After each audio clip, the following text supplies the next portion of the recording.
Welcome back. This is part 4 of Module 2, and this is going to be all about something known as the cosmic microwave background and a phenomenon that we will call light shifts for now. We'll get more into that in just a minute. We saw this picture before we parted ways in the last video, and this image on your screen shows us one of the important remnants of the Big Bang, and that is something called the cosmic microwave background.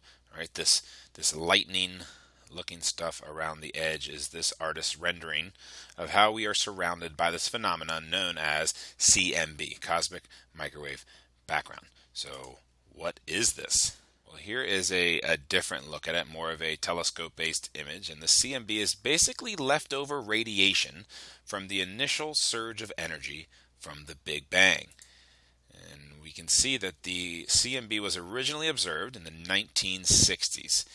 It was detected using radio telescopes. They detected a signal or a glow from all directions on Earth, and what they have deduced from this is that this is leftover radiation from the Big Bang. It was originally ultraviolet light and heat energy that was able to shine through, of course, once the universe had cooled down to that point we mentioned prior. So, if it's light and heat energy, why is it called the microwave background? Why is microwave instead of just light waves? Well, the expansion of the universe caused things to be, all these objects to be pushed further and further apart over time, which caused the light to be what's known as red-shifted. And I'm going to explain this in just a minute. But basically, it stretched the waves of the light radiation, all that electromagnetic radiation, the UV radiation that was being given off from the Big Bang. It stretched it out from the expansion of the universe. All right, so this light radiation across this expanding universe, the wavelengths got so stretched out until the original energy is now received on our end that many billion years later as microwave radiation. So that was light radiation, UV radiation from the beginning, but now it's so much further away from the initial point of expansion that it comes through to us as microwave radiation. All right, so the CMB is a big piece of evidence that allows scientists to firm up the theory of the Big Bang actually occurring. So now that we're throwing out, UV light and visible light and microwave radiation, this is a great time to remind ourselves of what the electromagnetic spectrum looks like for the different types of radiation out in our world, right? Higher energy radiation forms fall on the left end of the spectrum, okay? Shorter wavelength, we're talking nanometers here, okay? Higher frequencies, so shorter wavelength, higher frequencies, we got gamma rays, X-rays, UV light. All right, those are all of the higher energy waves. Lower energy waves like radio waves, all right, infrared light. These have longer wavelengths, and so they are lower frequency waves and lower energy. So this helps us to understand how as the universe expanded and entities got further away from another and traveling light or radiation got stretched out over longer and longer distance. Right? And this is how the original CMB energy got dispersed and stretched to the point of its wavelength, now having a radio wave signature, which is what scientists are continuing to track to this day. And you have visible light. That's our friend here right in the middle, which branches out and gives us the visible light spectrum from the blue end to the red end.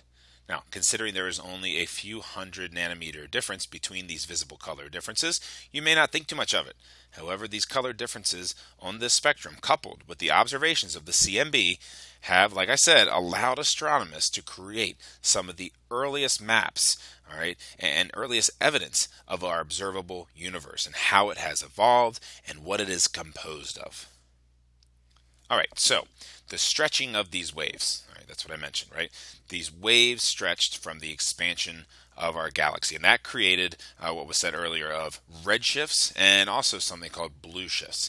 Now, this phenomenon has helped scientists to determine whether stars are moving towards us or away from us based on the light signature that we view through telescopes. So, how does this work? Well, it's very much like the Doppler effect. The Doppler effect is the sensation that you may have experienced where when an object like a car or a plane or an emergency vehicle with a siren on is approaching you, and you hear one frequency of sound. But then as soon as the vehicle passes, you notice a shift in the sound you hear, a lower frequency and tone. All right, let's listen to a clip of this.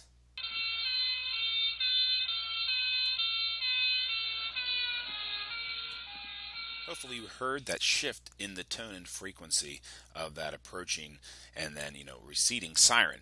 Let's take a look at this clip too.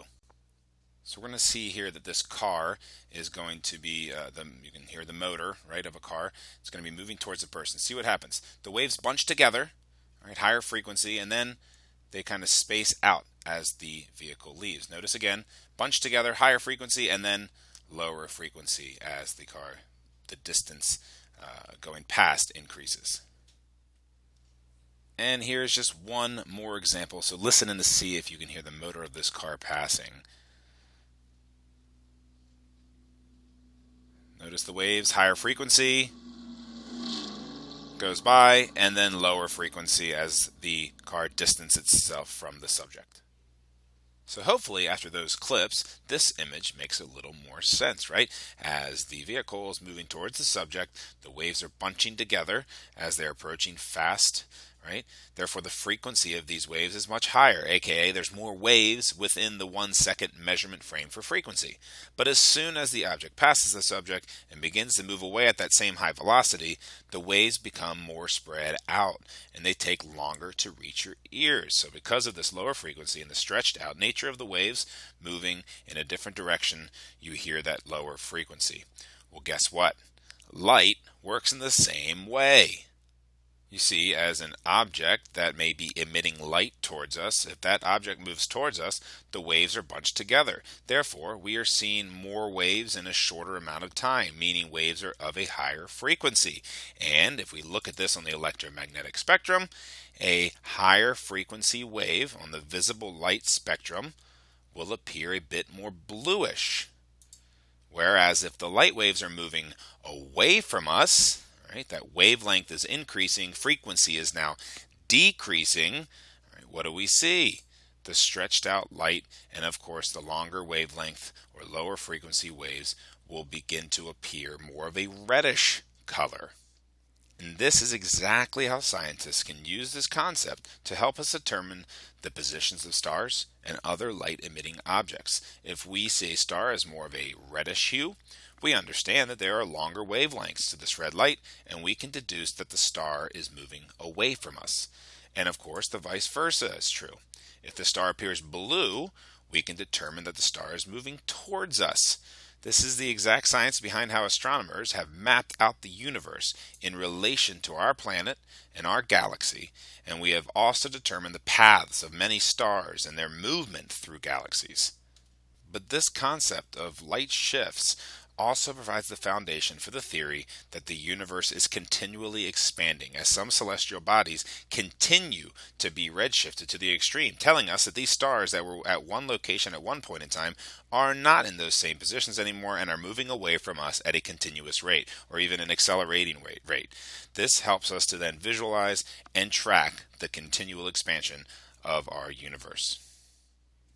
So in review, we have this theory of the Big Bang forming the universe, right? This initial surge of energy from the size of an atom blown out into the expansion that we know of as the universe. And now we have evidence to help us to explain this, right? We have the cosmic microwave background that's been detected for many years, giving us a look back in time at the energy produced from the Big Bang, as well as it gives us a map of our observable universe. And that is all based around light and using what we know about the electromagnetic radiation and wave motion. That helps us to explain why certain stars are moving towards us or away from us based on their light signatures. And this gives scientists more evidence pointing to the idea that the universe is still expanding. So now with all of this out there, it then brings up a plethora of other scientific and astronomy-based concepts such as dark matter, dark energy, black holes, and a relatively new theory of the Big Crunch, basically the opposite of the Big Bang. So while we will not go into these concepts in these modules, if you're interested in these ideas, I'll say it again, research them. There's so much out there on these topics, and we are in such a current state of the evolution of brilliant new technology in these fields that's bringing us new information every day that there's so many articles and new discoveries and new ideas out there. So if you're interested, stay current. Do the research. I will see you in the next video where we will talk about star formation.